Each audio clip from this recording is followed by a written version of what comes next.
Pop, pop, pop, pop, pop, pop, pass the popcorn. Pass the popcorn. Pass the popcorn. Pass the popcorn. Pass the popcorn. Pass the popcorn. Pass the popcorn. Pass the popcorn. Welcome to Alternating. We're discovering good movies, one bad movie at a time. I'm film school dropout Rob Jarsinski. Across from me is our casual moviegoer, Carrie Jarsinski. And joining us via Zoom, our critic in residence, Tim Brayton, for a Pass the Popcorn episode. P2P. Yeah, a little P2P action. Haven't had the P2P in a while. It's not I working. feel it's not working. You guys haven't. We've been doing them in your absence. You've been doing a lot of P2Ping? So much. Yeah, I don't think that works, I think it doesn't. Yeah. I tested it. I went there with you, Yeah. and I regret doing so. Yeah, no, I'm on board. But what is Pass the Popcorn? It's where we talk about movies that we've watched since our last episode, and we have quite a handful to go through this episode. But first, Care, you're going back to work. I know. Yeah. You've had the last, 3 years off, right? 3 years off of work. Basically, I know. with Yeah, COVID. basically.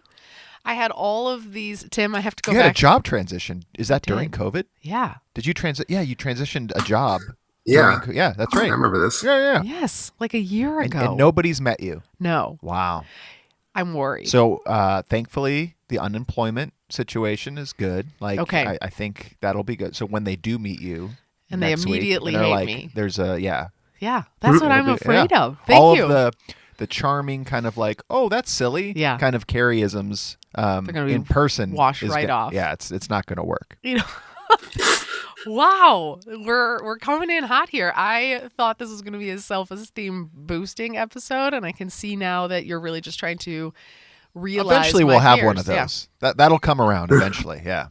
What, a A self-esteem self-esteem boosting. Oh, okay. one. Because you're realizing all of my fears. I had all of these plans, Tim, to reduce my salt. 6 months ago, I was like, stop eating so much salt, and I was gonna try to get back into jeans before I went to the office, and then it kept getting delayed, and I was like, well, guess I'll just stick to my salt Does that diet. explain this bag of Cheetos that is beside your computer right now? Well, here's the okay. Is that like a salt-free Cheeto that I'm not aware of? So Tim, these Cheetos are here.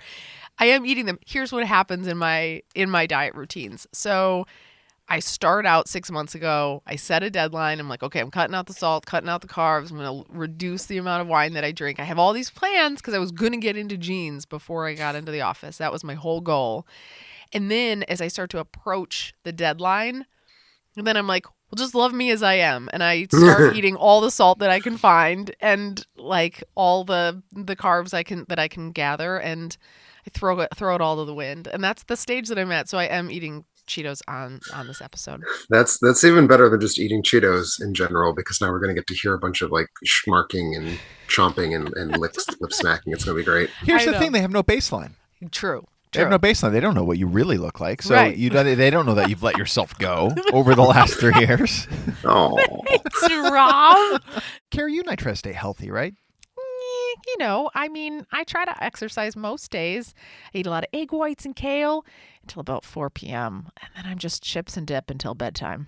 Same. And like you, Care, packing all the healthy stuff in meals to try to reach my goals hasn't worked. And, I hate taking vitamins and pills. Mm-hmm. Thankfully, Athletic Greens AG1 has the answer. With one delicious scoop of AG1, you're absorbing 75 high-quality vitamins, minerals, whole food source superfoods, probiotics, adaptogens to help start your day right. This special blend of ingredients supports your gut health, your nervous system, your immune system, your energy recovery, focus, and aging. All the things. But here's the thing. It sounds great, but it also sounds like it tastes kind of healthy. No, it actually tastes great, not healthy. It has a tropical flavor that makes me think of our upcoming trip to the Caribbean. And it will leave you feeling more alert and clear during the day. Also helps you get your Z's.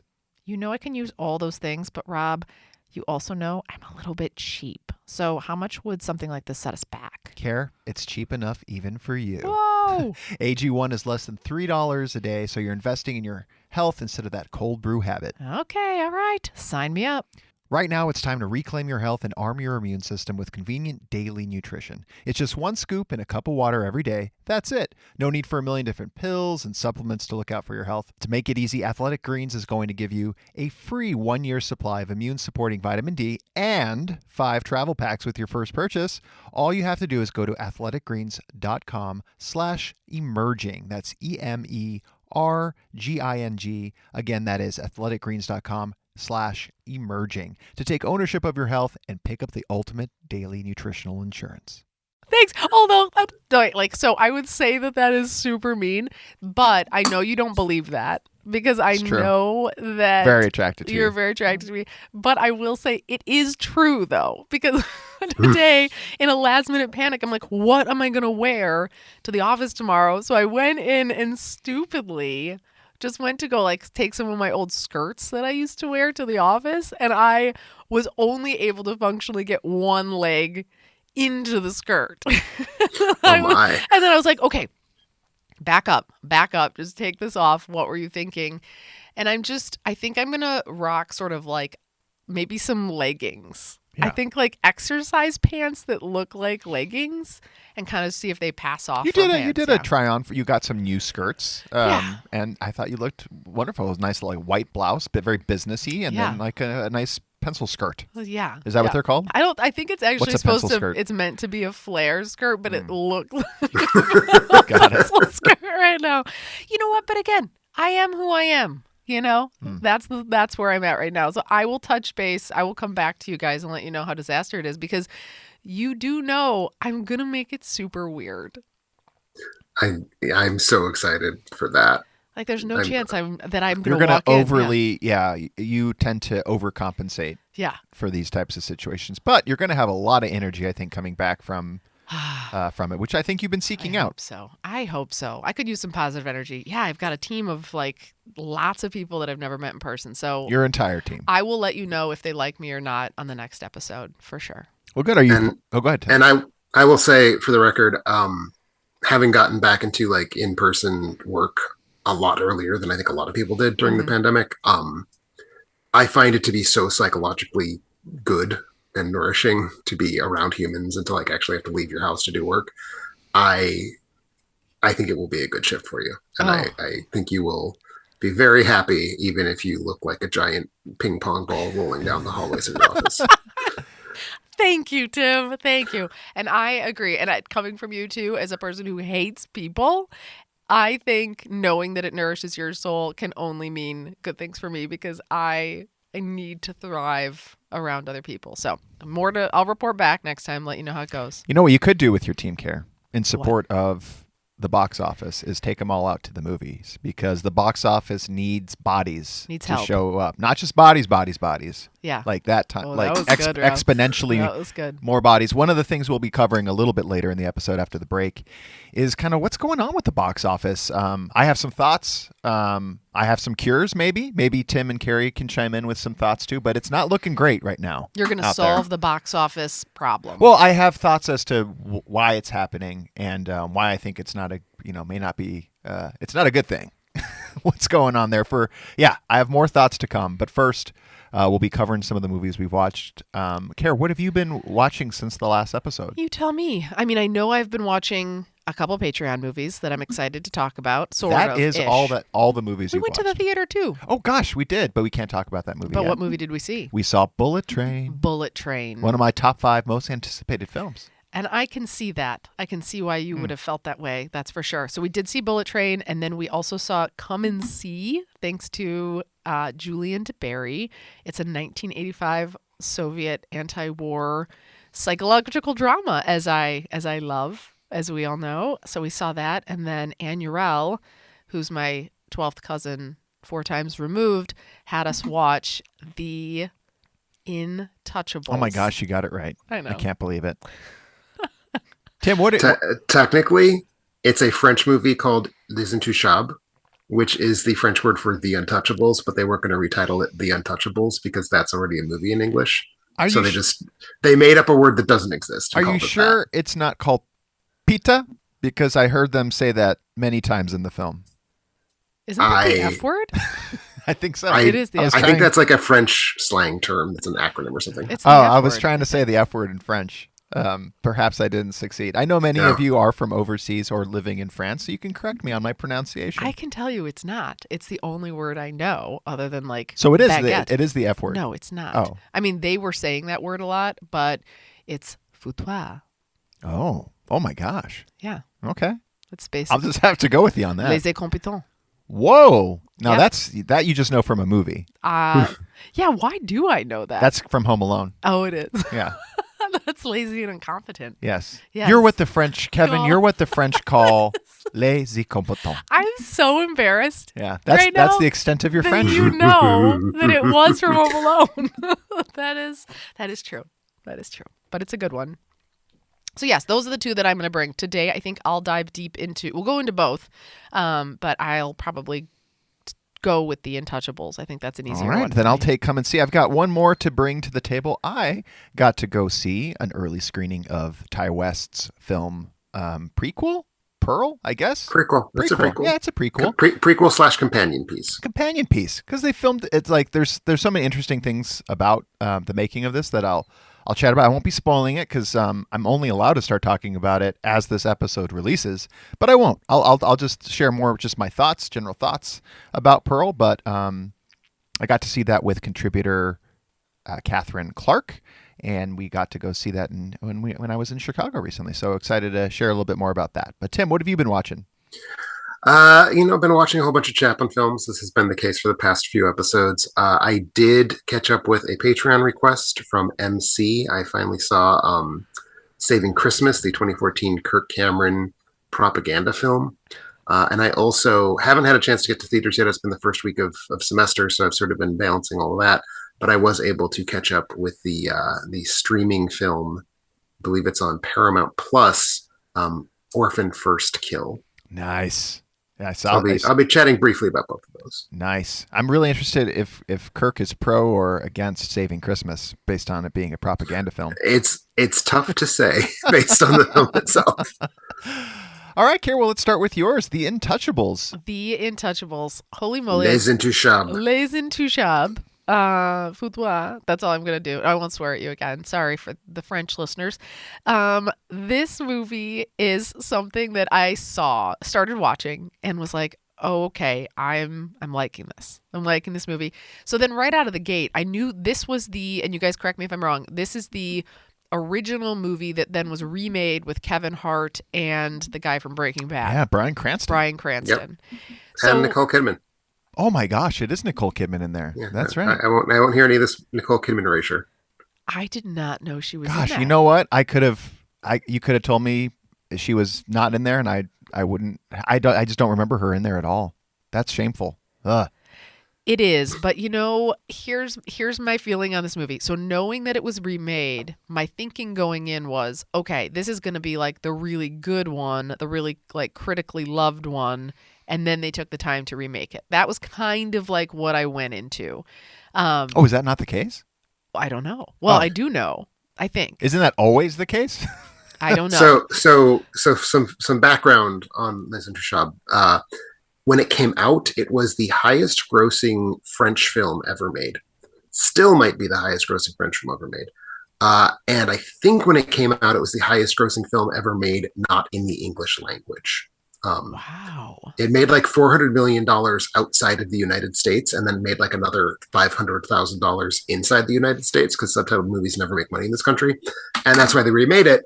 This huge, massive international blockbuster crowd-pleasing hit that they wanted to make in English because, again, Americans don't watch subtitled movies. So that's kind of why the remake exists. I see. Okay, well, that makes sense. And this is... And no way that figure stands as the most. Like, I feel like China had released a couple. China of has several at this Yeah. point higher than that. Yes. It might still be the highest grossing French film. I'm not sure about that. That's I could see that. It definitely still feels, though, after seeing it, like this movie is made for me. Mm-hmm. It's a you movie for sure. It's a you movie, which then I was like, well, how can it be critically acclaimed and like people like critics It's not. love it? People don't. respect this movie. Yeah, I know. That's what I read. And I was like, oh, that makes sense.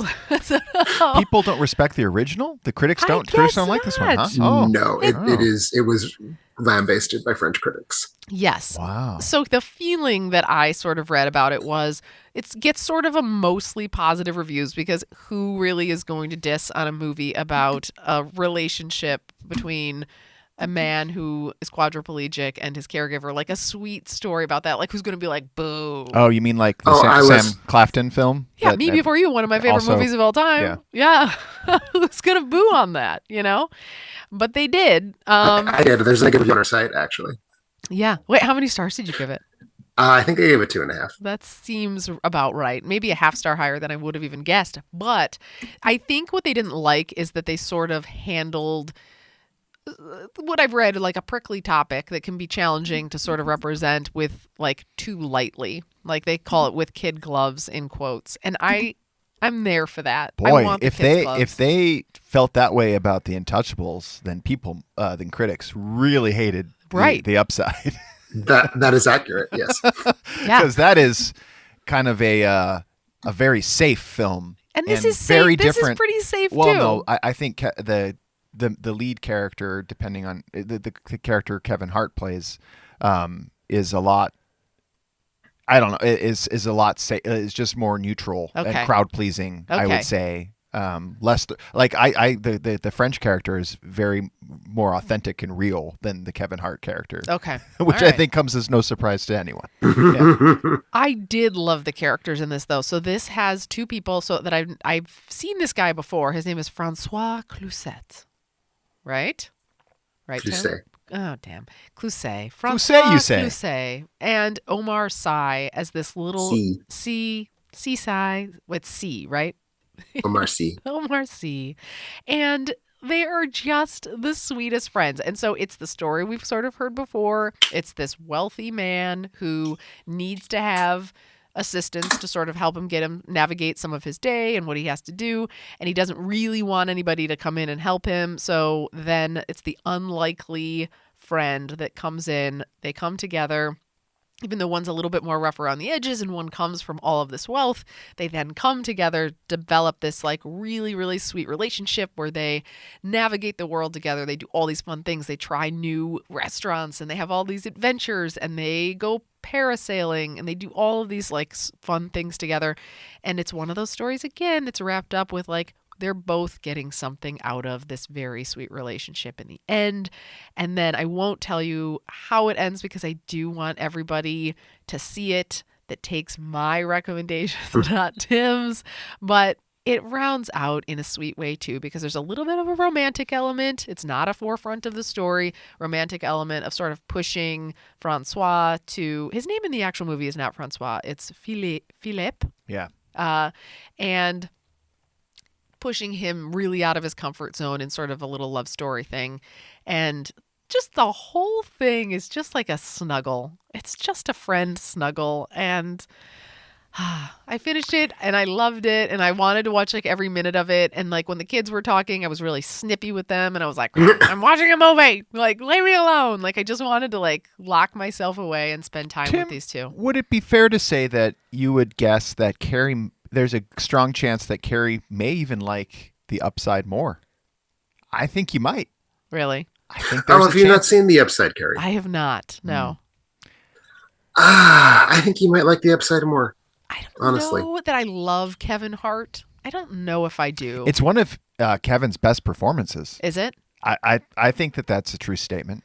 He doesn't lean as much on his, typical slapstick as much. Okay. It's certainly there, but I mean, what I'll do is I'll watch it and I won't tell anybody. That's what I'll do. yeah.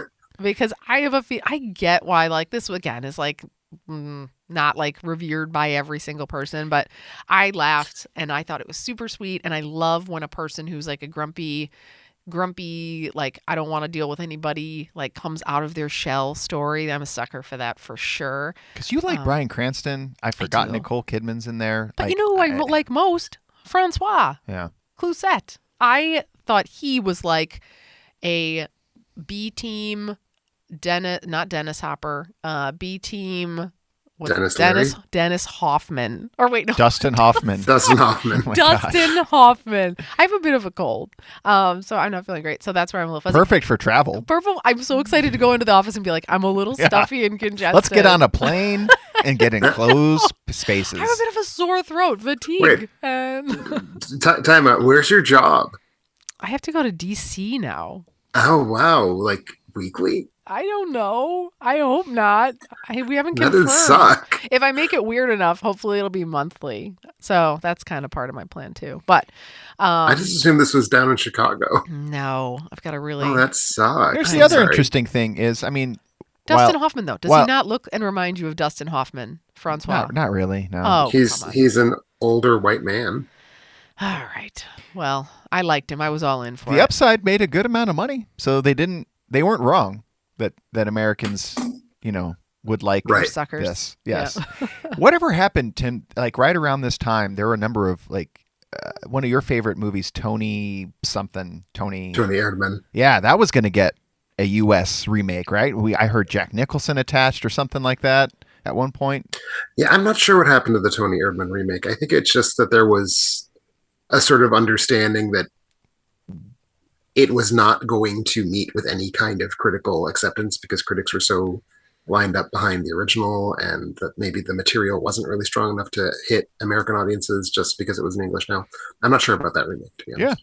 I still need to see the original, which I think I would love. So, It's really good. It's really good. so Tim, you're bringing 2 to the table. I'm bringing 2. I'm going to start with my my throwback, also a Patreon. And by the way, Carrie, did you say who the patron was who requested Untouchables? I can't recall. You already lost Yes. me on the title again. And yeah, I did, but I did want to say thank you again. So thank you for throwing it back to me. This was from Anne Urell for the She knows Yes, you. you did say She knows you. I know. She we're knows me really- too. I didn't say if I liked it or not. I liked it. I liked yeah. it. Oh, This- I I liked it. completely did that Here's the entire thing. thing. I'm so sorry. I liked it more than the Kevin Hart one. yeah. I think you'll like the Kevin Hart, Bryan Cranston one more. Okay. But you did enjoy this. Yes, this one was Hey, you're a Yeah. sucker for this kind of stuff had too. less like Hollywood shine on it than the remake. It's still Yes. very beautifully made. Like it's so it's Yeah. extremely well made. Yeah. But I think you'll actually like the Kevin Hart, Yeah, Bryan Rob's- Cranston one more. Rob's playing it light here. He was laughing right along with me, smiling at the tear up moments. He had a little glisten over there too. He was riding right along. Yeah, I mean, my feeling, Carrie, the remake, the American film, is worse, so you'll probably like it better. Uh-huh. But it's also less racist, so it's hard to say. Wait, so Mixed bag for Carrie. Yeah. to play that, I thought it was okay. I don't even know how to defend just myself. accept it, I'm yeah. just gonna let it happen. And I just say because it didn't come up, and I wasn't going to say anything. I was going to poop on everybody's parade. One of the things that French critics really laid into this film was that it was perceived as being very racially insensitive. really, see, I Really? wondered that purely because of the flack that Green Book got. I was like, this feels a little Green Booky, and so I was Yeah, like, it is. It is very much as racist as Green Book is. I agree. yeah. Again, I stepped in it with Green Book too, just because I was like, that was such a sweet friendship too. I probably missed the cues. I'll read the notes on it and then determine how terrible of a person I am from there. But yes, this was Anne Urell, so thank you again for the movie pick. Yeah, so I will start with my Patreon request, and then maybe kick it over to you, Rob, for yours, and then Yeah. you and I can talk about the new films we've just seen. But I wanted to start with 2014's Saving Christmas, which again was a request of Patreon MC. So Saving Christmas is a film not by Kirk Cameron, it's by Dwayne Doan is the filmmaker's name, and my assumption, based on who Kirk Cameron is and based on what the movie is, I'm sorry, Darren Doan. My assumption is that what this would be all about how, there are people who are like, we can't say Merry Christmas, we have to say Happy Holidays, and we can't have the manger in front of City Hall and whatnot. It is not that. It is the opposite of that. In fact, it's so wild. I'm like, my brain doesn't want to allow this movie exists. It is Kirk Cameron's discussion to an audience of right-wing evangelical Christians why they need to stop being such boring old shits who are like, well, Santa Claus isn't in the Bible, and Christmas trees aren't in the Bible, and Christmas is just like a reskinned version of a pagan celebration. It's Kirk Cameron's story about how actually, if you horribly misread various passages from the Bible and from church history, no, actually, it does make perfect sense to have Christmas trees because they represent the crucifix or the crucifixion. And it's this strange object that's propagandizing basically in favor of you can be a good Christian and also be a consumerist whore who just wants to like buy presents and put on like insane gaudy decorations. And the film takes place in quote unquote Kirk Cameron's house, maybe or his sister's house rather, not Candace, but he has another sister, it turns out, who plays herself. I think her name is Beatrice. And so it takes place at the family Christmas party, and it's just full of all of these insane, hideous pieces of decor. Like there's this giant styrofoam snowflake that's been spray painted with sparkly silver paint, and it looks like something that you'd see in like a Saks off Fifth like retail, like an outlet mall sort of retail place. Just hideous decorations. And so there's just like this tasteless explosion of Christmas goo. And Kirk Cameron's brother-in-law, and Kirk Cameron is playing himself, Kirk Cameron's brother-in-law is like grumpy because he's like, we're missing the point. We're forgetting about Jesus here.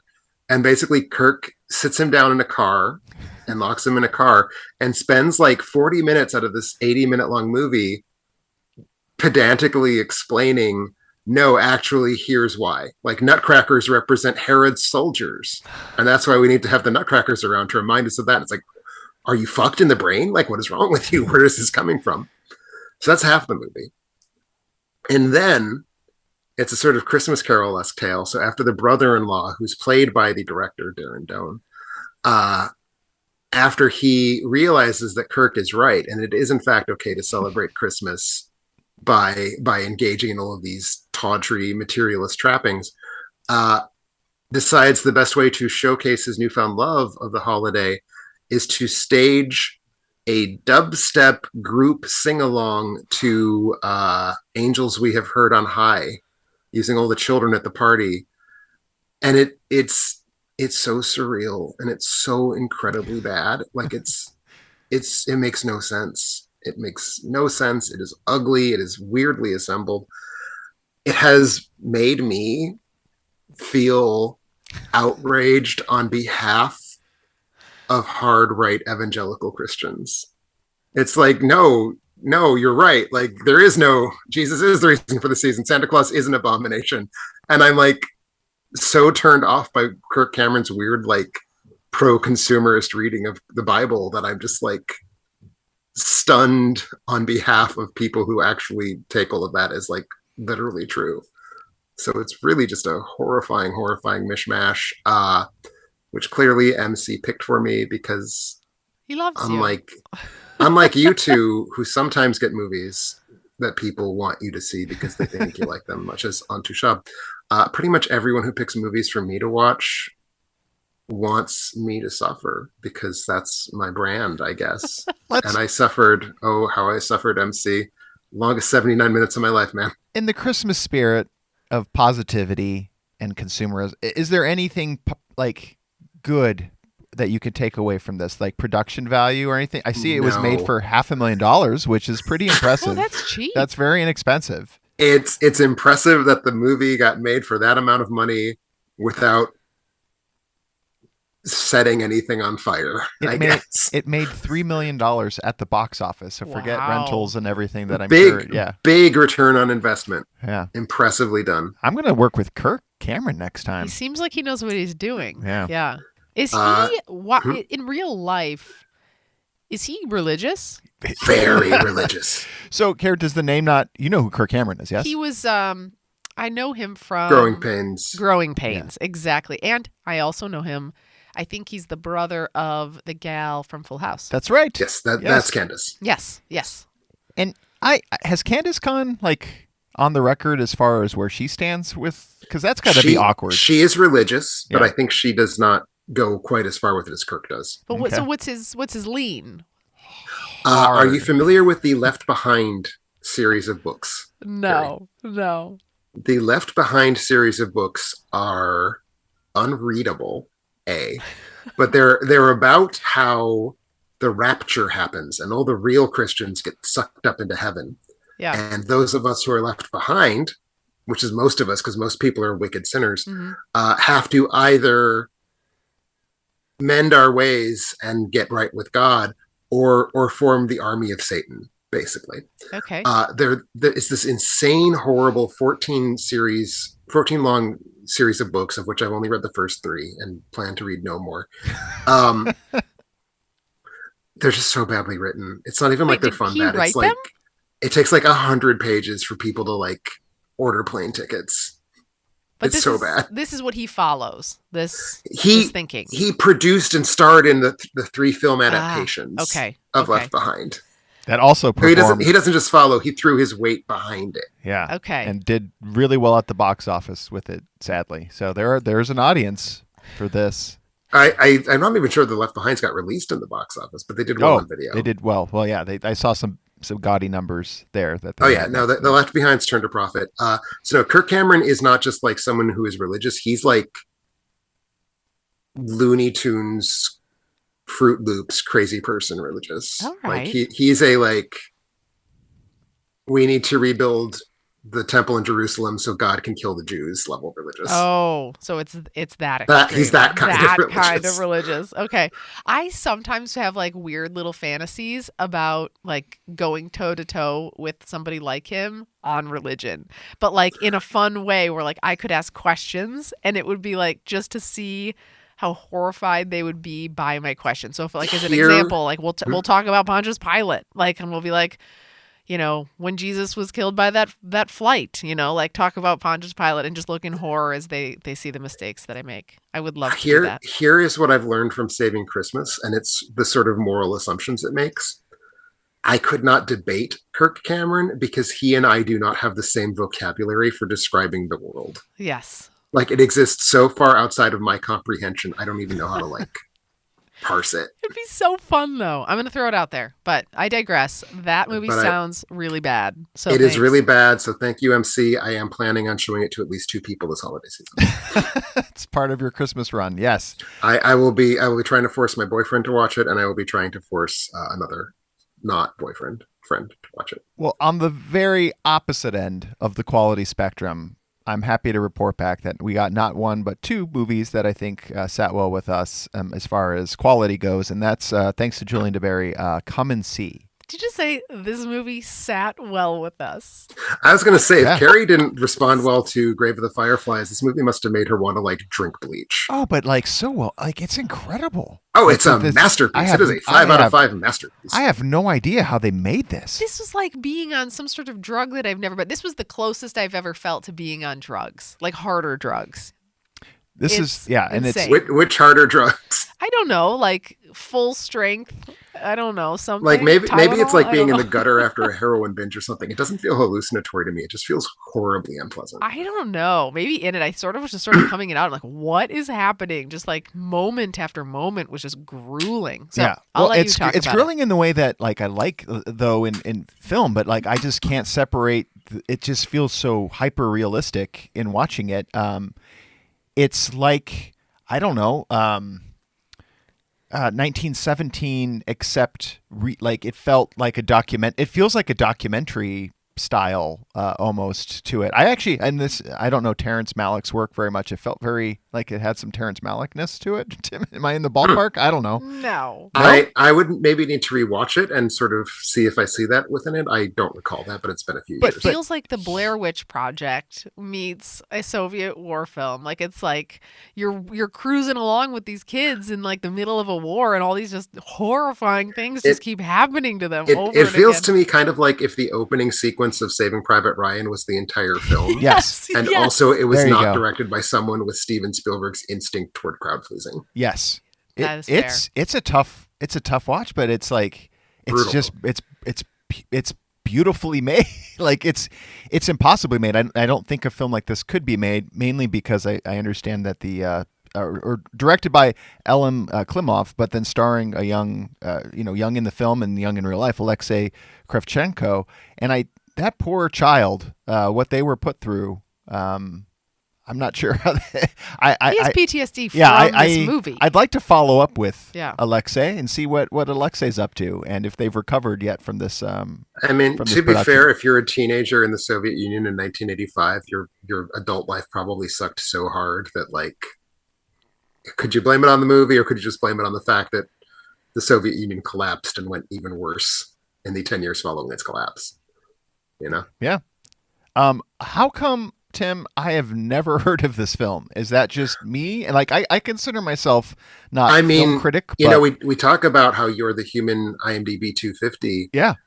This is on the IMDb 250, or at least it was the last time I thought to check that list. So this is definitely a film uniquely among Russian art films, I would say, that has hit the kind of mainstreaminess. Obviously, it's not mainstream. It's not like people talk about this in the same breath that they talk about, like the Avengers or whatever. But I do think that this is better known than many other films that come from the same sort of like context. So I would say it's a little odd to me that you haven't heard of it. Not odd to me that you haven't seen it before now. Is it possible during the year that it was made, like maybe Cold War kind of era? Because I would have expected the Oscars to have rewarded this in some way with a nomination or something, and I'm not seeing that it made it there. I would. It's the context of what's going on in Russo-American relations is like on a year-by-year basis. It changes in the 1980s, so I actually don't know. Because it's nowhere on my radar at all. I do want to spend a little bit more time talking about the positives of this movie, or even just a little bit about what this movie's about. What do you mean? I wasn't negative. There's only positives. There's only positives. I guess that was me. I feel bad. I feel like I was negative about it. But I think if again, you were not on board with Grave of the Fireflies. It is no surprise to me that you were not on board with this. Yeah. I mean, this is pretty graphic. It's really gruesome. But here's the thing. The whole time I'm watching this, all I can think of is the same thing that Rob was thinking. People that love Tim movies, or people that have taste in movies, will love this movie, is like what was running through my mind. So I was trying so hard to get there. But let me tell you a little bit about what it's about. If you love Tim movies, and do you love war movies that are super depressing? So there's this little boy. Well, that's redundant, Carrie. Edit that out. So there's this little boy, and it's basically his story. He's Belarusian, I think. He's from, is it Belarus? Which in that time, Soviet Union. It's the Soviet Union. Okay. But then he's sort of just like mingling around in the sand, and then he ends up sort of just like, they start digging things up out of the sand.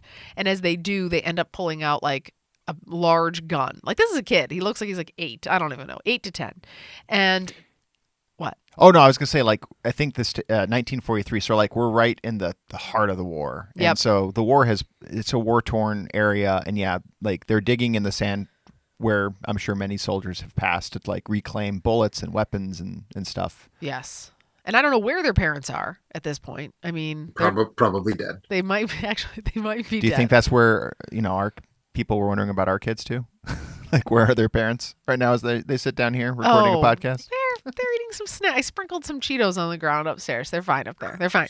But then it follows that little boy that you were talking about, and sort of his then story from there. So then he comes back, and then it's him sort of dealing with, now the German military are there, and it's him dealing with the tumultuousness of the German occupation, right?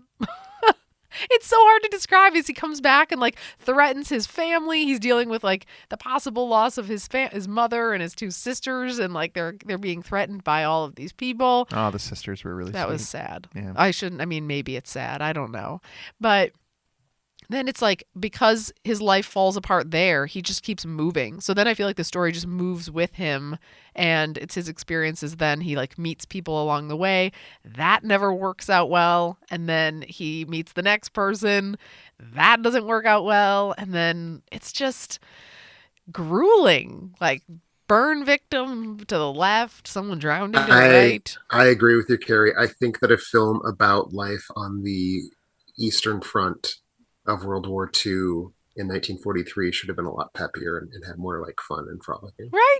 So, that's I thought we were on the same page here. Like there could have just been like a little side story where like the friends don't get blown up, or or don't get shot. Like that would have been nice, but that doesn't happen in this movie. So it is really, really, really brutal. But if I have sold you on this movie, and I know Tim loves this movie, I would recommend it. This was Come and See, thanks to Julian DeBerry. I'm just really angry that it's like right in the dead smack in the center of the IMDb 250. I've got some work to do, y'all. Like, I need to cover more ground. Yeah, if you're going to live up to your title, yeah, I need to at least have seen the movies on the IMDb 250. I think we need to say that you need to have seen at least 200 of them. Okay. Can I say one? And you figure out how many you have. I gotta say one more scene from this movie that I'm so ticked about. So I don't know what your stance is on this, Tim, but like if you were to know something really bad that had happened to somebody, but it does them no good to know that information. They could go on their lives and they could live a better life for not knowing that information, like the absence of that information. Would you tell them? Truth is very important. I don't believe in lying. You don't believe? Carrie. Yeah. Unlike some people, I don't believe in lying. I know that to be untrue, but I think the scene where he's looking for his family. Oh, I mean, I lie to protect myself. I don't lie to save the feelings of other people. Oh, and that is fair. Sorry, I just almost went for a Cheeto again. I'm really they're calling to me. So the moment where they're looking for his family and they're not there. And he's with his little girlfriend and they're, walking along. They're not there. And it's kind of like, whew, oh man, maybe there's the what if. Maybe my family's safe. And then they continue on their walk. She looks back and she's like, sees just this heap of people behind the building that he hasn't seen. There's just a pile of people. Obviously his family is in there. And she easily could have just not said anything. And so then I thought she was going to be a good friend and do that. They just keep walking. They move on to some sort of bog or I don't know, some other place. They're hanging out. And then she's like, oh yeah, his family was all dead back there. And I'm like, why? Why would you do that? I thought we had escaped the moment. And I left that scene being really enraged. And it's really good, Tim, that we had the discussion about not spoiling things with Pearl. I know this is a 1985 film, but I'm glad we had that up front. That was like mid-movie. That was like early-ish in the movie. Like 1 hour and I into already the said everybody movie. dies. So yeah. Oh, so yeah, you already spoiled it. I already so spoiled might as well. Nobody's alive at the end of this movie. So, gosh, I'm still kind of mad at it. But anyway, thanks again, Julian, for Come and See. I liked it. Thanks, Julian. Good picture. Real good picture.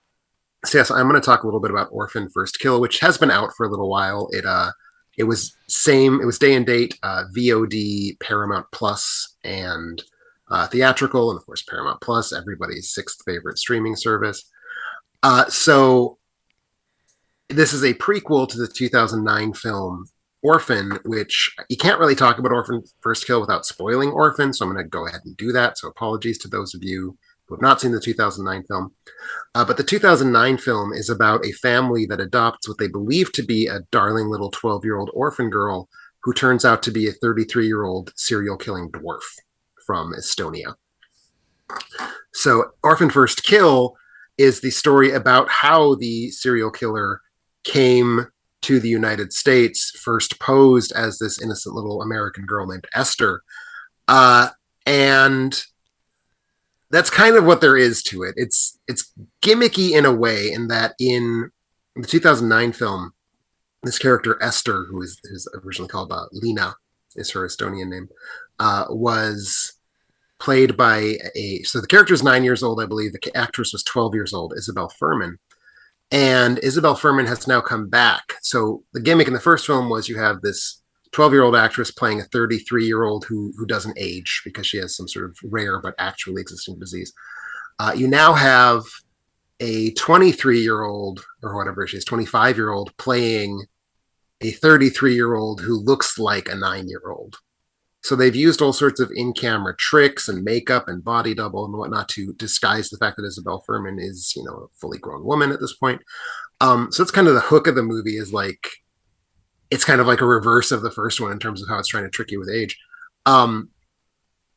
And it is a film that has a very specific break in it, which makes it tough to talk about because that break happens at 55 minutes, almost exactly. It's like 54:40.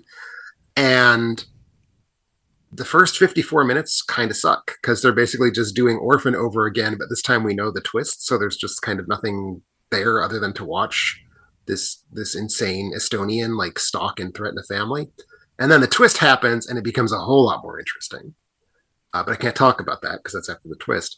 But I will say, if you're a fan of the first Orphan, I'm actually not really. I didn't care for it at the time. I don't really remember it very well.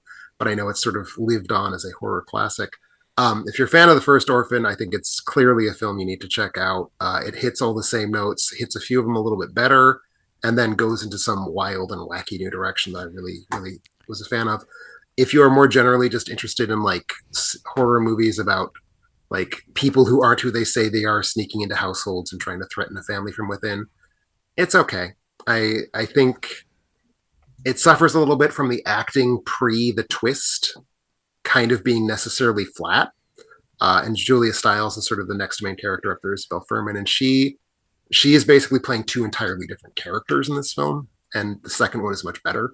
So that first 55 minutes is really a slog, I thought, but it's kind of worth it in the second half. I didn't love the movie, but I liked it for sure more than the original. We had started this and just it didn't get going for I don't know. It doesn't get going for an hour. So I That's think the problem with it. I think I need to see this. Did we fall asleep? I think we fell asleep. It's not that we fell asleep. I think we just were like, you know what? Like it's kind of slow, like not treading any new. Like I was curious how were they gonna cash in, or did they creatively find something to do writing wise? And I love when writers can work themselves out because, like to your point, Tim, like what more? Like we know everything, so what is there left to unpack here? Like they can't do the same trick twice.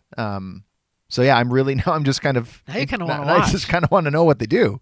So I mean, you can find it on the Wikipedia if you want to know without watching it. But I would say if you can muscle through those first 55 minutes, and the first 55 minutes are not good. It's not even like retroactively they become good. They're just not good. And I think one of the things that I did notice in the time that we did watch it was like, because I know the twist and I know Isabel Fuhrman is, much older now, the camera tricks were more evident to me. They it takes me out announce of it. themselves. Yeah. Yes.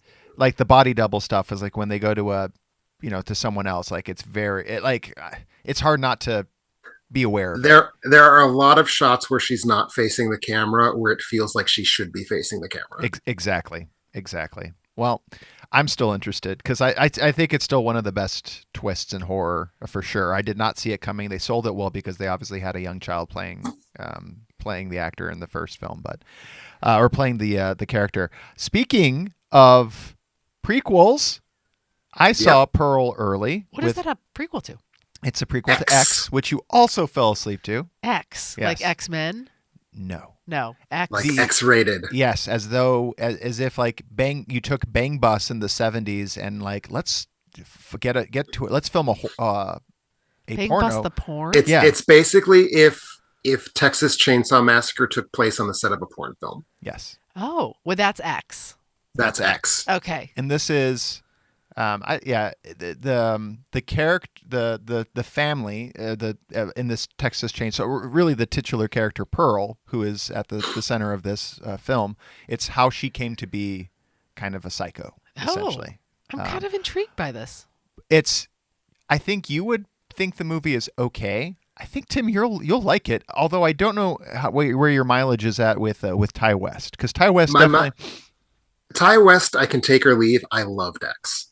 Okay, well, I know you love the golden age of cinema, and I'm not gonna talk too much about the film other than to say that it was shot in a way that was completely unexpected. That I think you may either find. I think you'll find delightful. Is it a black and white silent film? No. Well, is that the golden age? I thought the golden age. It is to me. Okay. Is it silent? No, it's not. It's not. No. But obviously, the main character Pearl is from a. It would be set in like the 50s, right? It was a little earlier. I would say in the 30s to 40s because World War II is happening. That is very much a prominent thing that's happening. So the age of Wizard of Oz, let's say. So if you like films like that and the way that those films are shot and made, this is a blend of modern horror but shot in a way, and that was something I did not know going into it that it would be, and it was fun and charming to see those two kind of things that maybe shouldn't go together be placed together. And I'm wondering now if this is like Ty West's thing, right? Like he has an 80s movie now. He has an 80s movie. He has a 70s movie. It's not his only thing, but it's not one of his things. But I think he's leaning in. He's definitely leaning into it with this one, and for all aspects of the production. So, if it does that interest you at all, Tim? A horror movie that's kind of. I have been interested in it. Okay, I did not require interesting, but that certainly is something I'm now looking forward to seeing. Yes. Yeah, I'm really interested to get your feedback on it, and I'm really interested too this whole idea of how they made it, Carrie. So they knew they wanted to make X. They got the money for X, and they're like, I think what happened is Mia Goth, who stars in it, who gives like legit Oscar-worthy nomination performance. Like she won't get it because it's a horror film. Yeah. But she delivered. It's a tour de force for her. Like it's amazing what she's able to do. I think her and Ty got together while they were doing like figuring out, well, what's the backstory of this like old woman? Like where did she come from? Why did she? And I think through those discussions, this is just me just guessing what happened. They like came up with a whole other film, and they're like, hey, well, since we're here and we have this farm, like let's make that movie too. I'm guessing that's basically exactly what happened. Okay, yes. Good. Because that's incredible. Like that's such an interesting process to be around, that you just through the discussion of the backstory, you create a whole other film. And I'm surprised more movies haven't done the Lord of the Rings style of filmmaking or Pirates of the Caribbean. It's like, we're already here. Yeah. Like, why don't we make 3 movies, while we're here? Yeah. So yeah, I don't know if you have a lot of history on that for more independent film, Tim, where they've... I mean, the classic example is the film... We watched it for one of our episodes, the original Little Shop of Horrors. Basically, Roger Corman realized that he had access to a set and access to like a crew for about 48 hours. So he was like, well, if we work really fast, we can make a movie in those 48 hours. And they did. So like, it definitely happens in like low budget horror. Wait, what movie did Roger Corman make? Little Shop of Horrors. Oh my gosh. What movie was Roger Corman making? I think it was Bucket of Blood. Okay, which I don't know about. So well done, Roger Corman. Yeah, no, both of them are really great. I could see this because resources are really finite. Like getting everything there and started is the process. There is definitely efficiencies to be had by filming this way. I mean, I don't think they just picked up and started filming, because you'll see like it's a completely different aesthetic. So it's not like something you can just like, oh, we got everybody here, let's just make that, let's just shoot that. It was done very thoughtfully. It would seem. But actually, another example, and then it'll be my last example, but it came up this summer when I was doing the Summer of Blood films.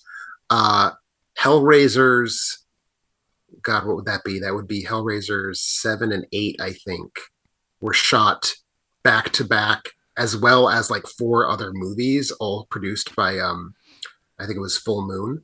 Where basically like they rented a studio space in Romania for like 3 months and just shot movies until they ran out of the 3 months. Let's do that, gang.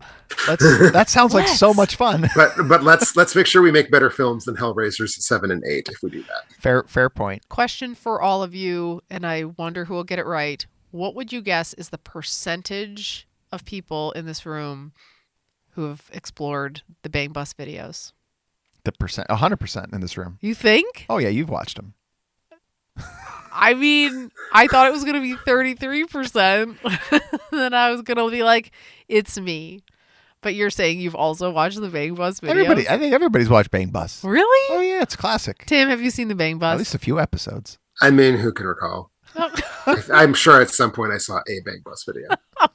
I could actually say this is more embarrassing statistic. I think it's actually the only of the pornos that I've seen. Is that sad? Yeah, is sad. You need to watch more porn, Carrie. Yeah, Maybe I do. But I mean, The Bang Bus probably scarred me. I watched that in college with like a group. We like group watched it. Is that normal? No. No, that's weird. I think if I were to try to come up with a good suggestion for you, I would say search for CFNM. CFNM? Is that like a cuddle? CFNM. Cuddle Fest. Clothed female, nude male. Clothed female. Oh, interesting. Nude male. Wait, so what's happening in these? Like, is it? You'll like, have to watch one and find out. I think you'll get a kick out of it. A lot of dry rubbing. It feels like your kind of thing. Is it a rubbing thing? You can edit this out later. You'll have to watch. See, it can be various things. Sometimes it's a rubbing thing. Sometimes it's like a light BDSM. Okay. Like the man is being humiliated by being paraded around clothed women. Oh, I see. Oh, I would like that, I think. I think you would like it. I'm being serious here. If I had to pick the subgenre of porn for you, I think it would be clothed female, nude male. It's so weird. It's like I so want to be a little weirder in that category. So I clothed female, nude male, CFNM. Male. That's a thing. CFNM. I'll take care of it for you. I'll set it up. Okay. But what's going to be interesting, and this is a nice segue before we head to our break, is what can conceivably be the segue? No, is that Pearl comes out this weekend, yes. This upcoming weekend, and the past weekend now, Barbarian has, I believe, taken the box office, the paltry box office with a $10 million run. But we're going to have two different horror films back-to-back weeks that are likely going to be number one at the box office, is my guess. Oh, Pearl won't be number one. You don't? I don't even think Pearl is opening wide. Oh, I was kind of excited to find out and do some research later on if and whenever it's ever happened where two different horror movies were back-to-back number one things. I mean, let me look that up. I don't want to disappoint you, but yeah. I would have to put no small amount of money on having The Woman King being number one. Oh, Woman King! I forgot that's coming out. Yeah, that'll drive a lot of. I kind of. Is that the Marvel movie too? Right? It's not. It feels like it at first, because they play The Woman King right next to Black Panther, like the trailers. Oh. And if you're not paying attention and you like nod off for a second, like you think you could be in the same film for a moment. Oh, yeah, maybe that's exactly what happened. Is that because they all have black people in them? Is that why you feel like they're the same film? Oh my gosh, I did step into it. It hurts, doesn't it? Yeah, I know. And I'm not even going to save you. I'm just going to let you sit in it. Well, we'll come back from our break and see what can save Rob and the box office. Before we head to our break, you might be wondering about ways to support the show, get early access and exclusive content, make us watch a movie, pick your own episode topic, and more from our Patreon site. Moving on up the Patreon ladder is Andrew Johnson going up to get the Golden Globe, Jonathan Volk snagging the Palme d'Or, and then we have some new patrons as well too. We have Aaron Laureline, who's getting a Razzie Award, Yes Man getting an Emmy Award, and Martha K. Sadler back with a Razzie Award. Welcome back, Martha. And welcome everyone, and thanks for moving on up. Thank you. Also, I want to thank all of our listeners who support the show and make their Amazon purchases. I want to ask quickly a question, though, because now it's on my mind. If a Patreon were to request a specific Pornhub video for someone to watch as part of Worth Mentioning, would we allow that? If it's CDFN, I think the answer is yes. I would if it was the clothed woman. I think the answer is yes without qualification. I think the answer is yes. All right, we know what to get Tim now. All you new patrons who are looking to give, it certainly would be under an hour and a half, which would meet your criteria on time. Oh gosh. I want to know what's the longest porn? I know. I was just thinking that, but I was like, "Don't be weird." Oh, there've got to be like 2-hour pornos out there. And like during the golden age. Why? What's the point? Here's from my experience: how can it ever be longer than 5 minutes? That's what I'm saying. Exactly. Yeah, what's the point? These are all questions I have that I'll find out once I start watching porn. But in the meantime, I do want to thank all of our listeners who support the show through our Amazon site. Doing is easy. Just go to our website, alternending.com. Click on that Amazon banner to seamlessly go about your porn or non-porn related purchases. All proceeds go to making our show better. We didn't have any purchases since last episode. I think the site was, not our site, but the affiliate site was down, so I wasn't able to get anything. But we're still out there. You can still get stuff there. When we get back, we'll talk a little bit about what's going on in the box office.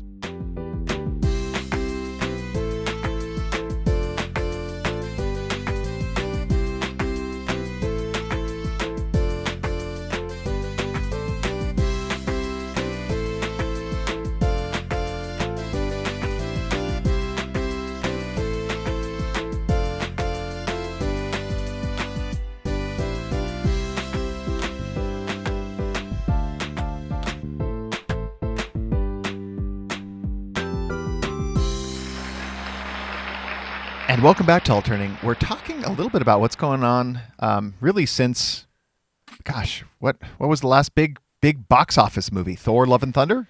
That was the big one? Pretty much. Yeah. Pretty much, yeah. And ever since then, not even Tom Cruise and Top Gun Maverick can save the box office.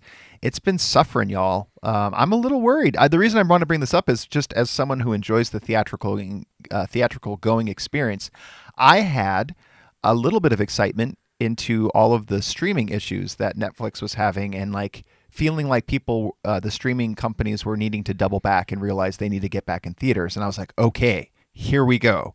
Traditional, exhibition films are back. And now I think that's true, as people do want to go to the box office, but what's happening, Tim? I don't know. Do you have any thoughts on why? I want to first offer, just a bit of, let's not say the sky is falling if it's not. Top Gun Maverick just made $700 million over the Labor Day weekend. That is a stupid amount of money. And I think that's very cool. And certainly if we look back, and I don't think anyone of us, especially at this point, wants to revisit our summer box office predictions, because I'll put it this way, because I don't know that we'll ever actually talk about it. My spreadsheet that I built to determine who was going to win isn't equipped to deal with how far off we all were in predicting this summer's box office. But certainly none of us were expecting Top Gun to do what it did. And Top Gun was fucking huge. It's bigger than Titanic. It became Paramount's biggest film. I believe it's the 5th highest grossing film at the US box office at this point. So not all is doom and gloom. We still have this just insanely cool box office run. The movie's just not slowing down, really. It's going to hit 720 probably by the time all's said and done. So there's that. But there also was just this constant droning sound in August as movie after movie just came out, did not make money. We had multiple weekends where the number one film didn't even hit double digits. I mean, Barbarian barely hit double digits. Even with 4 days over Labor Day, there was not a double-digit film. So, we are definitely in a zone of movies that are just not doing well. And I think that probably starts kind of with Nope, which I think underperformed expectations, and I believe was 2 weeks after Thor: Love and Thunder. But if you look elsewhere in the summer, so Nope didn't do as well as people wanted. Bullet Train certainly didn't do as well as people wanted. It's going to come up just short of 100 million, it looks like. Lightyear, probably the most visible flop in the history of Pixar animation studios. So movies are not doing great as a whole. And I think that's true. So that's obviously not good. And I do have some thoughts as to why that is. I don't want to necessarily get into that just quite yet, because we haven't really given Carrie a chance to chat yet. So Carrie, what are your thoughts on this issue? Oh, I'm just taking it all in. Carrie was not ready to have it kicked to her. I could tell you from her face. I don't know that there's a problem. Is there? You don't know that there's a problem? Well, the only not reason tracking box office numbers over but here a day. Do you care about do you care on making sure there is a theatrical experience? After the last theater experience we went to, where that lady almost that's a good point. Coughed a lung onto the top of my head. I don't think you're wrong in what you're saying. Tim, yeah. Oh, this was the worst film going experience I've ever had in my life. If you have a cough fit, Tim, like a real guttural one. No, but really and guttural. That one that's going to last for, let's say, I don't know, 2 minutes. No. Yeah, well, but the first one, 2 minutes. What do you do? As a courteous moviegoer. Tim's the wrong person to ask. He's doing the same thing that this lady doing, so. I probably, if I'm wearing a coat, I sort of discreetly cover the coat over my face like a vampire and cough into the coat. I could see you doing that. And then the fit grows, and now it's longer duration and with more frequency. Am I dying? Do I have lung cancer and I'm dying instantly? It's a bad cough. Clearly, you can visibly... Well, not visibly, because you can't see it. You can audibly hear the phlegm leaving the throat of this woman and jumping into the air. That's what coughs are for. No, but a chunk of it. It's a chunk. I guess my recommendation to the said patron would have been to perhaps excuse themselves. Certainly not. You're at the movie. You paid to be there. Rob Rob keeps just doing the look back. The look back. Rob's like eyeballing. Then I'm embarrassed because Rob's doing the look back, but it is literally the grossest thing that I've ever heard in my entire life. And it went on for probably 30 minutes in like off and on spurts, but like every time it was like 2 or 3 minutes, and people were uncomfortable. So when you tell me that, I'm like, Right. do So I you're really not want to be there? Is that the experience? Well, and that's why I'm saying I think it's a good point. Is I don't think theaters during this time of COVID have learned anything about improving the theatrical experience, which is very much necessary, other than what appears to be somewhat of a successful cinema day or theater day, whatever. National Cinema Day was a huge deal. Huge success. But it's, $3 tickets, so it's not really saving the exhibitors a ton. Like, it didn't carry forward to further traffic. My thing is, I'm looking at the movies that have come out since Nope, and there is no big like, well, what that's what I'm gonna movie say. am I dying to see in theaters here? So I do think that is a big issue. It's just that there's not content, right? And like, no, probably should have done better than it did, but that's really the only film I think. Like, Bullet Train was always going to be a hard sell. Then you get into August, and it just feels like leavings. Right? Yes. Like, who's excited for Mac and Rita? Yes, these are this is like the January, February type movies leading the way. Like, where are the headliners? There's no headliners. There's really not. And I think that a big part of the problem is production has slowed down because of the pandemic. So there's just not films being made. Is that changing? I don't know. And certainly as I look ahead at the calendar for the rest of the year, it feels like we aren't really going to have anything else. Like, it feels like we basically got Black Panther 2 and Avatar 2, and those are kind of like the only films for the rest of 2022. Yeah, like if you're, I have the luxury of having it up in front of me. What's the next $100 million domestic film? Like, I have to go. I have to go to October 21st. Here's the problem. Like, I would say Halloween Ends, which could do it, but is that Paramount? Yeah, is that Paramount, Tim? Paramount? That's Paramount. It's day and date on Paramount. They're doing Plus. day and date. Why are they doing day and date? They don't need to do day not, and date. It did not backfire for Halloween Kills when they did the exact same thing last year. I would love to know if you. I can pull it up. I'm curious how much Halloween Kills actually made, because that's kind of, I think, the big question that Halloween Ends is going to face. I think you're right. But I went to theaters to see Halloween Kills. It was still like, we're in a far different place pandemic-wise. Like, I don't know why you released that one day and date, and it kind of goes to my larger point of, like, I keep waiting for Netflix for the shoe to drop there, and then to realize, like, that Knives Out 2 trailer looks like a lot of fun. Why are you put that in theaters? Like, there's nothing right now. I think they are. Isn't that the rumor that I've heard? Is that really? Oh my gosh, that would make me so happy, because that type of content, like, that's a $250 million. You like the first Knives Out? Okay, yeah. It was my parents loved it. Yeah, like, that's a movie I would go to theaters to see. Yeah.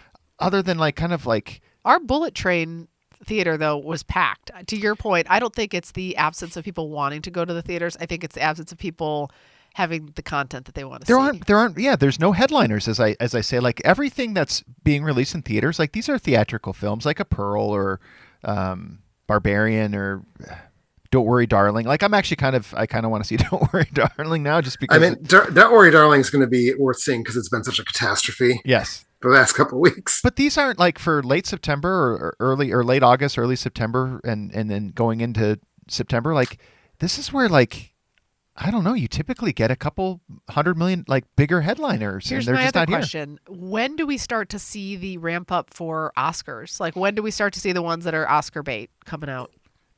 October-ish, but it's not really happening this year. Well, that's what I'm wondering. So, like, if you guys had to pick for everything that you've seen year to date, what takes the Oscar? Just based on what you've seen. I can't think of a single movie. I'm sure Tim has a seen. running list, but I can't think of anything I've even seen this year that's good. I think that Top Gun Maverick is for sure going to get nominated for both Best Picture and Best Director. Oh, that's fair. I'm in. Fair. Yeah. Like, honestly, like, I don't. Such a weird movie, though, to get an Oscar. I don't know. What else is coming? I'm not saying it's going to win. I'm just saying it's for sure going to get nominated. I mean, here's the thing. Is the Banshees of Inisherin, is that a sequel to the other No, it's a standalone. It's a standalone. Like that director has a lot of Oscar pedigree. I'm blanking on their name, but Yeah, Martin Martin McDonough. McDowell. So that film is going to get some kind of Oscar traction. Woman Talking is going to get some kind of Oscar traction. But like, I think a lot of the quote unquote Oscar bait films are not. I mean, obviously the Olivia Wilde film, Don't Worry, Darling, that's not going to go anyplace No, for the Oscars. The Fablemans. Maybe The Fablemans. The Fablemans are going to get nominated. Yeah, that's it's a Steven Spielberg directed biopic of Steven Spielberg's life of himself. His name is actually Fableman. Well, he's made up a name. Yeah. Oh, the name is Fable. Yeah. What a like ridiculous name! Oh, you're gonna love it. I'm sure you'll love the movie. I know, but I'm just like, why would you call yourself Fableman? Yeah, because it's Fable. I know, but like, so uncreative. I don't know. If Netflix does not drop Knives Out 2 in theaters, they're going like they need to move to a theatrical model as part of their earnings. Netflix is a whole separate question, really, because they're like in a bad space. Their entire business model basically was built on being the only streamer that existed, and now that there's several others, like Disney Plus and HBO Max are taking up so much of Netflix's buzz, and like, who gives a shit about Stranger Things season 4? Like, it was in the news for like 2 minutes, and then no one talked about it anymore. Whereas we're still talking about House of the Dragon, we're still talking about the Rings of Power. So like, that's a problem Netflix is facing. Netflix is overextending, and they announced that. They basically said earlier this year there will be no more $200 million Netflix productions once the ones in the pipeline get out of it. And so that's the question. If Netflix stops making films that are good looking ish, but like are sort of big and expensive and fancy, like Knives Out 2, if they cut off that spigot because they can't afford to keep making movies at that price tier, what's going to be left for them? Are people still going to go to watch all of their like janky little rom-coms that are just not that interesting? Or is Netflix going to sort of go under at that point? Yeah. Not go under, but lose a ton of people. And I know a lot of folks listening did not care for the Gray Man. The Gray Man. That movie would have made $100+ million in theaters for sure. Like it would have gotten people to theaters. Netflix could have eaten some of their cost. I don't think anybody signed up for Netflix to see The Gray Man. So like, what are you losing by putting it in theaters?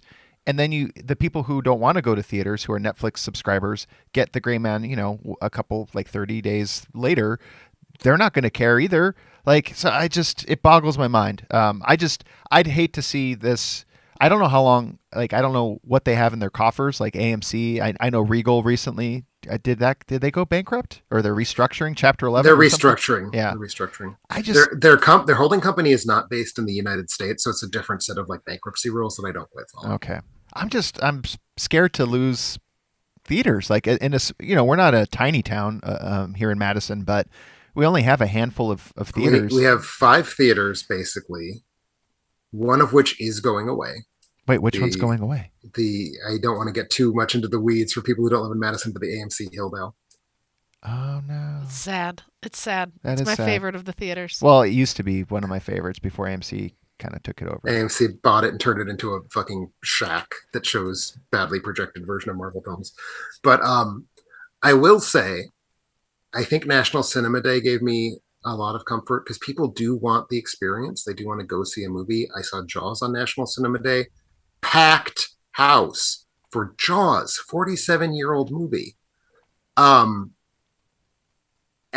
so I think people do want this. They want movies they want to see, or they want to not have to pay $12. And that's the other thing that I think we're never going to see movie ticket prices go down. But I think we might hopefully see them stay still for a little while, because they're really only benefiting the studios. The exhibitors don't really give a shit about how much the movies cost. The exhibitors are selling food. And so the exhibitors are going to love a day like National Cinema Day where they get tons and tons of people and spending $3 on tickets and spending $40, especially because, you spend your $3 on a ticket. Then you're like, I saved so much money on that ticket. Yep. I'm going to buy me a popcorn and a hot dog, right? That's how I fucking behave. So I think theaters would love it if prices went down or stayed stable. Well, studios less so. In the meantime, Tim, now that I understand that our local Cineplex is going out of business, let's buy it and turn it into like an independent art No. house film. It is No. going out of business because the mall is tearing it down to build like stores there. A new Peloton store. Something Yeah, like that. basically. I find what you It's just depressing. said extremely interesting, Tim, and I'd be curious on Rob's perspective on this. I go in paying that $3 for that ticket. I'm coming in with my own water bottle filled and maybe sneaking in a little tiny bag of potato chips. I want to walk in and out of there having only spent the $3 to feel like I've fully gotten the value out of that day. I would never buy food from the theater. Then you are part of the problem. I know. Yeah, you are. But here's the thing: when you go to Flick's, wouldn't sneak here's in the my own thing: chips. are you sneaking things into Flick's Brew House? No. No, or an Alamo Draft House? Like I know I think you have only been in the one. No. To they me, have- that's yeah. the experience that will make me want to go to theaters because you can also address the coughing person. We just hit the button and we'd write on the napkin I'm not gonna like write I on would. the button. I would 100% write so on. you're saying if you would Yes. have had a button, you would have flagged a person and That- said, "Please deal with the cougher." Yes. I mean, Flicks and Alamo take a pretty hard line against people being disruptive. I mean, So- clearly, I would have written on the napkin. They don't know who it's coming from. That's. But we know regardless, it's you after the like, eyeballs. are you bringing? yeah. Are you sneaking in your sodas and your things to like a fine dining No, or finer I dining? guess not. Yeah, that's. I and don't. I want to see more. I But want to I'd have like more experiences I like always that. leave like regretful at how much we've spent at those places. So I don't know. For me, the problem with those dine-in theaters, and I always do it every single time. Like I go there and I'm like, well, it'll be embarrassing not to order food, so I'm going to order food. So I'm spending all that money on their food. I have determined at this point, literally every single menu item at Flick's Brew House makes me sick to my stomach. Oh, 100%. The last time I went, when I saw, what did I see there? I don't even remember. It was like 2 weeks ago. I got the hummus. I was like, it's veggies and hummus. Nothing about this is going to sit hard on my belly. And it did. Oh, of course. It was like oily hummus. I don't even get it. Yes, you never get the hummus. Every time we go, we get the Impossible Burger, and every time we've recoined it as the impossible not to have diarrhea burger. I was gonna say impossible how much it feels like it just ate a fucking cannibal. It's just like I Am I right? always regret I it. like the They always food. put so many French fries on the plate, and I eat every And they're single one bad of French them. fries, Yeah. and I still eat them all. And I eat them all, every single fry. Oh. And even if my kids have leftover ones, I'm like, what better these do? I can't waste. I'm not going to ask for a to-go box from the theater, so I end up again just chronic diarrhea after leaving Flick's Brew House. I Literally, the only menu item I can eat there is their trio of warm cookies. Oh, Those are yes. good. That's the only thing that doesn't make me feel violently ill. Oh, no, I get Well, diarrhea from those too. I was coming into this conversation wanting to gain faith, and I'm not feeling it from y'all. So, but here's my Oh, thing. I have so much faith. I'm the one who's talking about how National Yeah. Cinema Day feels like it's That's the true. route forward. Tim has faith. Here's my question. I actually have a question that I wanted to bring to you guys today. And I want to counter your coughing lady. I saw Jaws with a movie I've seen many times. I saw Jaws in a theater, and 2 rows behind me were 3 British people. I don't know why there were British people in Madison, but they were middle-aged British people. And the one guy was so into Jaws. He clearly also had seen Jaws many, many times, but it felt like he was watching the movie for the first time. And it was just like, I felt like I was watching the movie for the first time because I heard this British man having all the correct responses to the movie. And plus it was the first time I'd ever seen Jaws on a big screen. So like, to me, that was a moment that really reaffirmed for me, God, yes, this is the way movies are meant to be seen. They're not meant to be seen on even a very nice TV. I saw it in IMAX, big ass fucking screen the size of like a semi truck. That's how you're supposed to see movies. There we go. That's what I want to end with. Or you have thoughts, I don't Carrie? have Or a it's a thought. positive It was just thought? no, Okay. it was positive. It's just a question. It's more of a question. You're positive that you hate movies. I love movies, and I love talking to you guys about movies. So what I'm wondering is, I did get an email that was super, super cryptic the other day, asking me to sign up and get on the waiting list because I'm so important. They basically said in the email to MoviePass that Oh, I God. should sign up and get on their waiting list because I'm a preferred guest of their pass. Should I or should I not sign up for MoviePass is my question. Well, today. the ship has sailed for you because they closed the wait list. Oh, well, great. Back in late August. I did sign up, And I don't know how they're going to do the geography because they did release recently the 3 beta markets or the markets that they'll be. Well, Chicago is one of them, so I don't know if they count me as Madison or Chicago, like if I'll count for the greater Chicago area, Yeah. but I may be getting an invite. I think Dallas was the second, and I can't remember the third. So I think it was New York. New You York. guys think it's a good choice to reinvest in MoviePass? We have yet to find out what their offering and value proposition is. So yeah, I it can't is. tell you. It is very unclear at this point what you're going to get. Obviously, it's not going to be what it was, because what it was an unsustainable utopia. But Best year of my life. it was so great. It was so great. I just think back, like we were going so we were many going to movies. the theaters so It was often. fucking nuts. It was. Yeah. It was like, how do you fail capitalism 101 that hard? It's like, okay, here's what's going to happen. You're going to give me $10, and I'm going to give you $100. Yeah. And that's the end of our transaction. Yeah, thank you. But thank Tim, you the for that. the metadata. The metadata. They did want the That data. that obviously bought them a whole extra 2 days of life. All that metadata. The interesting thing about it from a marketing perspective too though is you're not like all of the personas of people of moviegoer types are benefiting. So like you as an example, you're like, well, I'm already going to watch 100 movies. So sweet. I'm going to watch 100 movies. Me as a person who's like, ooh, I don't know if I want to go to the theater. It's kind of expensive. Maybe I'll watch it at home, is now incentivized to go as many times as I possibly can because I'm like, if I see 30 movies this month, it's only Right. like 50 cents for a movie. And That's why the love that. metadata was useless, because it's basically proving if you pay people to go to a movie, they'll go to a movie. Which, Right. like, okay, I'm glad we have market research to prove that. Thank you. It'll be tough if you're in a market where you have a lot of different theaters or don't have. I mean, now they have the AMC stubs thing. Like, I guess I don't know what the value prop would have to be for me to want to sign up. Like, it would have to be worthwhile. I guess better than Yeah. AMC stubs. Otherwise, if you're in a market with AMC, why bother? It's true. It's true. Well, thanks. So I'm not getting in anyway. So hopefully you can get me I know buddy someone. pass. Yeah, I'll get you a buddy pass Thanks, for it. Rob. We'll see what it is. It may not even have anything to do with movies. I just signed. I don't know who knows what I signed for it. Although exciting. I was in for it at the original price point at $34 or $40 a month. I was one of the early adopters for movie because I thought it was a great deal at that price point too. So, Yeah, it was a great deal at $40. It was a transcendent, idiotic deal. Whatever, did they end up like at 15? Was that what their I thought last it was price tier was? $10. I thought was Was the it lowest. 10? It was was just- crazy. It was insane. It Yeah. was just literally how do you I possibly have it as a business rearranged. model? We rearranged our lives to figure out how we could maximize going to theaters each Yeah. week. Like that. That's Right. what it was. It was what? Wait, can we see something today, tonight, We'll tomorrow? see a 9:00 Yeah. movie. Let's move my meetings around for work and go see a movie Yeah. at 9 a.m. It's true. This did happen. It did. Not in my current role, which I'll see you all on Monday. Yeah. Well, on that note, we're excited to be coming back next week with our top 5 of the summer. We're finally closing it out. Although summer ended kind of with a little bit of a quiet end. We're excited to recap the summer and what our favorites were. Revisit that box office count as well too. In closing, I want to thank everybody for listening. Head out to our Facebook page and like it. Twitter, where we're tweeting all the time. Instagram, where we're Instagramming. AlternateEnding.com, where we'll find all our movie reviews, podcasts, and more.